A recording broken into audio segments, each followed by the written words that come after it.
Bueno, muchas gracias por la organización, muchas gracias por tenerme acá.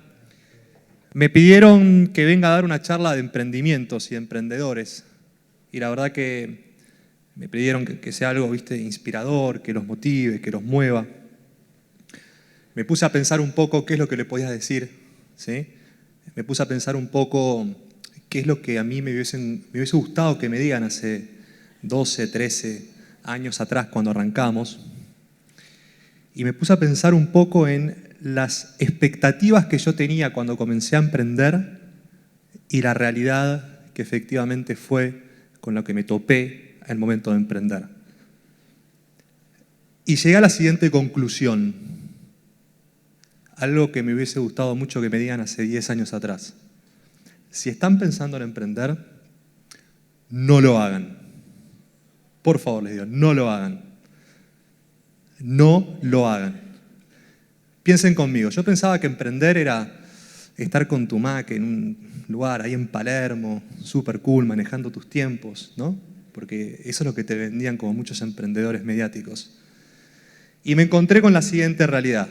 Levantarte a las 7 de la mañana porque estás cansado, porque de las 4 de la mañana que estás dormitando, pensando en cómo vas a resolver un problema.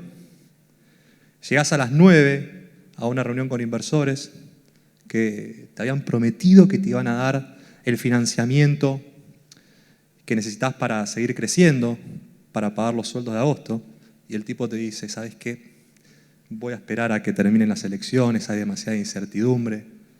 Entonces llegás a la oficina, una oficina que se cae a pedazos, donde convenciste a 7 locos que están siguiéndote en una visión compartida, en que van a cambiar el mundo, y le vas a decir, muchachos, saben que no puedo pagarles el sueldo en agosto, me van a tener que bancar en esta, los inversores necesitan un poquito más de tiempo.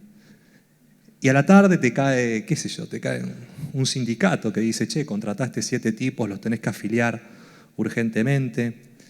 Después el dólar se dispara y decís, ¿qué hago con la poca inversión, con la poca que tengo en el banco? ¿Los cambio, no los cambio? ¿Qué hago? Y recién a las 7 de la tarde empezás a pensar en el negocio y en cómo sumar valor. Llegás a la 1 a tu casa, te perdiste el cumpleaños de tu abuela, de tu hermana. Entonces digo, puta, o sea, eso realmente es emprender, ¿no? Entonces, mi sugerencia es, no lo hagan. Realmente la gente que está convencida en hacerlo, en que me dice, che, tengo realmente algo que me moviliza adentro, quiero crear, quiero hacer algo nuevo, incluso habiendo escuchado lo que les acabo de decir, que es el día más normal de cualquiera de los emprendedores de este país, realmente si siguen con la convicción y la determinación de hacerlo, ahí les digo, ok, bueno, inténtenlo, pero sepan que va a ser un camino arduo y muy, pero muy difícil. Yo comencé a los 22 años, yo trabajaba en banca de inversión, hacíamos fusiones, adquisiciones, y en ese momento queríamos emprender con un grupo de amigos, nos juntábamos todos los fines de semana, queríamos hacer algo, queríamos crear algo de nuestra cuenta. Y ahí nos dimos cuenta que había una posibilidad de negocio con lo que eran cervecerías artesanales. Veíamos que el consumo per cápita de cerveza en Argentina era muy bajo en comparación con los países limítrofes. Y no había razón alguna para que esto sea así. El tiempo nos terminó dando la razón, ¿no? Porque ahora fíjate que hay más cervecerías artesanales en la calle que kioscos, ¿no? Son las nuevas canchas de pádel. Entonces, arrancamos con esto, pero ahí llegó el primer aprendizaje. Emprender es un trabajo de tiempo completo. No puedes emprender los fines de semana. Si realmente lo querés hacer bien, no puedes emprender los fines de semana. Y el segundo aprendizaje fue, no confundas una buena idea de negocio con querer salir a tomar cerveza con tus amigos los sábados, ¿no? Son dos cosas como completamente diferentes. Ahí tomé la decisión de salirme de mi trabajo en donde estaba desempeñándome en aquel momento, gané una beca para ir a estudiar afuera y encontré un modelo de negocios que realmente me gustó, el modelo de negocios de Groupon. Y dije, esto lo tenemos que traer a Latinoamérica. Comenzamos una compañía en el 2009 y en el 2010 tuvimos la fortuna de vendérsela efectivamente a Groupon. Pasamos de ser 4 personas a 150 personas en 12 meses, de facturar $100.000 por mes a facturar $120 millones. La penetración que tuvo el modelo en Argentina fue fenomenal, fenomenal. Abrimos Argentina, Uruguay, Chile, México, Puerto Rico, otros países de Latinoamérica. Vendíamos cientos de miles de cupones por día. La penetración fue tan grande que un día hicimos un cálculo de cuánto sushi habíamos vendido en Argentina y nos dimos cuenta de que podríamos alfombrar toda la 9 de julio de sushi con todo lo que vendimos. Y nos dimos cuenta también que, ustedes saben que la categoría principal de Groupon no es gastronomía, sino que era estética. Y dentro de estética es depilaciones definitivas.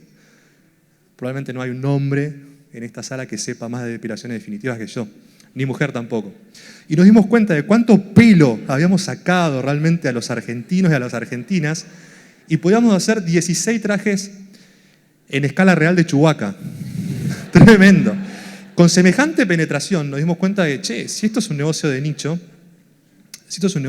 que realmente funciona bien y tiene semejante penetración, ¿por qué no hacemos algo que sea multicategoría? ¿Por qué no hacemos algo más profundo? ¿Por qué no hacemos un Amazon? En Argentina existe el eBay, ¿no? Que es Mercado Libre, y no existe el Amazon. Entonces dijimos, bueno, armemos el Amazon argentino. Fundamos Avenida en el 2013, fondeamos con inversores locales, ya no fondeábamos capitales semillas, sino que con un track récord probado levantamos rondas de $3 millones. $3 millones que se convirtieron en 15, después en 30. La compañía creciendo, de 2 personas que fuimos al comienzo pasamos a ser 30, después de 30 de 120, 200 personas, depósitos grandes. La compañía vendiendo decenas de miles de productos por día, con una experiencia increíble, y nos llegó el 2016. El 2016 tuvimos un ataque por 2 lados, por el consumo interno del país, por la situación local del país, y un ataque externo, un ataque que ocurrió, una crisis de los modelos de negocios de e-commerce a nivel global por la estrategia que había adoptado Amazon. Y no logramos seguir financiando la compañía. Tuvimos que reestructurarla. De pasar de valer cientos de millones de dólares, tuvimos que pasar a reestructurar la compañía, a negociar con sindicatos, a recibir amenazas, etc. En el 2017 decidimos seguir adelante y fundamos una nueva compañía, Unigo.